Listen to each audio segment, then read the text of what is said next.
All right, in this video, we are going to finish up everything that describes how stable the base is going to be.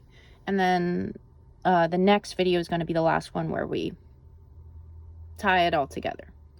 So the last concept, we talked about resonance already, of the electrons moving back and forth so that they're more delocalized and more stable. The last concept we need here is inductance. So if all bonds shared both involved electrons equally, because each bond has 2 electrons, then each atom would have 1/2 of the 2 electrons, so they'd each have 1 electron nearby per bond to cancel the charge from its nucleus. So if, for example, this carbon and hydrogen, the carbon has 1 electron and the hydrogen has 1 electron. They're like sharing them equally. So both of these electrons are equally far from them. So this would mean that it's not affecting the charge on either of these. These are neutral. However, you can see both of these electrons are closer to the oxygen. Yeah, I put them in the same color as the oxygen, so you can see they're like more closely associated with the oxygen. So if carbon had 1 of the electrons from each of the bonds close to it, it would cancel out the positive charge of the nucleus, and this would be neutral. But it's missing 1 because the oxygen is co-opting it.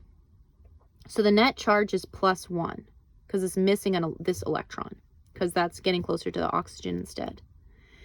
And then the oxygen is taking both of the electrons from this carbon bond and then both of the electrons from this hydrogen bond. So it's ending up with 2 extra electrons. So it has a net charge of -2, and this hydrogen has a +1.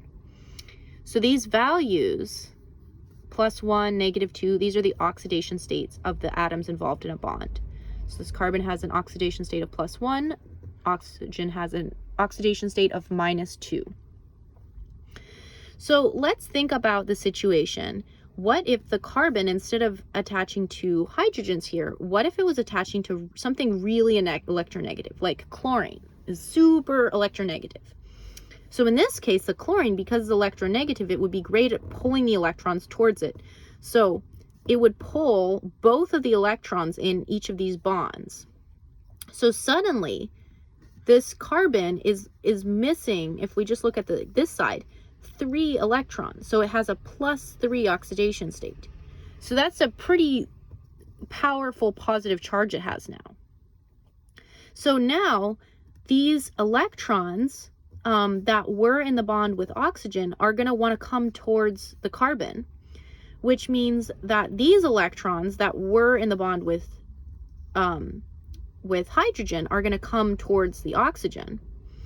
And so now we just have like a bare proton hanging out with no electrons. So these electrons from the water can easily bond with this, and the water can just steal this proton away and make this into a base form. So inductance is when we have really electronegative stuff on the other side of a base from the hydrogen that actually kind of just pulls all the electrons towards this side, which leaves the proton easily to be stolen by something else because there aren't electrons to bond with it here.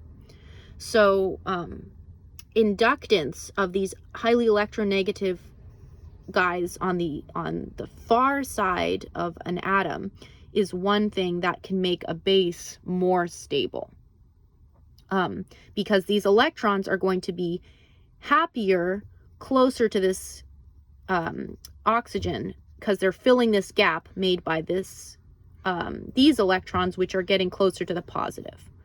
So in both cases, these electrons are resisting less. They are more stable and closer to the thing that's pulling them. And so this not being associated with this proton and not wasting your electrons trying to be close to this proton is much more stable. So just to review what would make a conjugate base stable, if we have these electronegative things pulling the electrons that away from the hydrogen, that makes the conjugate base stable. If we have a bonding situation that allows for resonance, where the electrons can move back and forth between different spaces in the bond or the orbitals of one of the atoms.